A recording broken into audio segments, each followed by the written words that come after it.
A suspension bridge is the entrance to Camp El Tesoro. It's about 2 meters wide and 25 meters long. It is the scariest bridge I have ever crossed. It's made of cable, wood, and chain fence, and it's sunken down in the middle. When I walked across it, it wobbled left and right. And when I got to the middle, it wobbled so much I had to hold on the cables. I felt super excited and was sure that this was going to be the best camp ever. But when I got to the other side, I started to have a nervous feeling. I held my mom's hand tight and I didn't want to let go. I was kind of all teary and I felt like I couldn't say anything. I kept hugging my dad and I thought to myself, yikes, should I go to camp? This was the first time I have ever left my parents for a week. Suddenly, I began to think that I would not have a good time and I wouldn't make any friends. My feelings were all mixed up and I couldn't decide how I felt. The counselor led me to a group called Roadrunner. I just wanted to burst out crying, but that would have been really embarrassing. But what kept me from giving up? Why didn't I just say to Dad that I wanted to go to Grandma's house? What would you have done if you were in my situation? Would you have stayed or ran away? How often do you have negative emotions? Did you know that negative emotions such as anger and anxiety are actually important? According to Cleveland Clinic, our amygdala and limbic systems were built to know threats to protect our survival. In prehistoric times, it may have been a beautiful day on the savannah, but when we are stalked by a saber-toothed tiger, we are trained to notice that danger.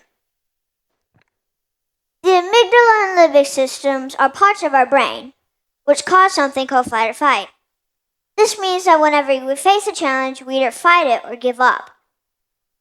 But if we didn't have negative emotions, whenever we met a saber-toothed tiger, we wouldn't have the impulse to fight it or the fear to run away. We would just stand there and look at it and eventually get eaten. So negative emotions such as fear and anxiety are pretty important for our survival. My fear of going to camp by myself was my saber-toothed tiger. I felt shocked, scared to death, helpless, frightened. I couldn't talk. I didn't move. I was so darn scared that a girl walked up to me and asked me if I was alright.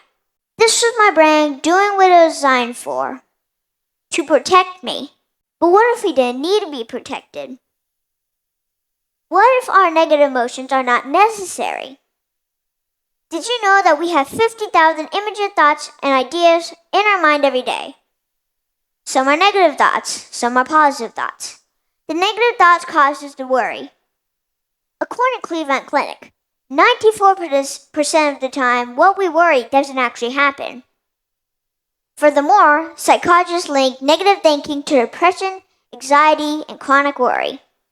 Whenever you end up in a situation like me, where you don't know how to feel and you have mixed emotions, what are you gonna do? Resist the sense of fear, resist the urge to run, and resist thinking negatively.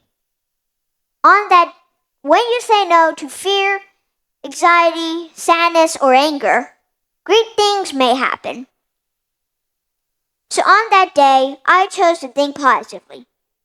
I didn't leave camp because I knew deep down inside camp would be great. I saw my cousins, went swimming, hiking, climbing, cooking, horseback riding. I watched a movie on Wednesday, had a dance on Thursday.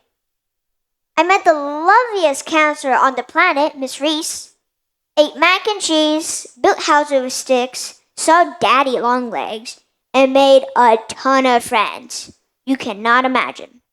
And none of this would have happened if I didn't choose to think positively. Thank you.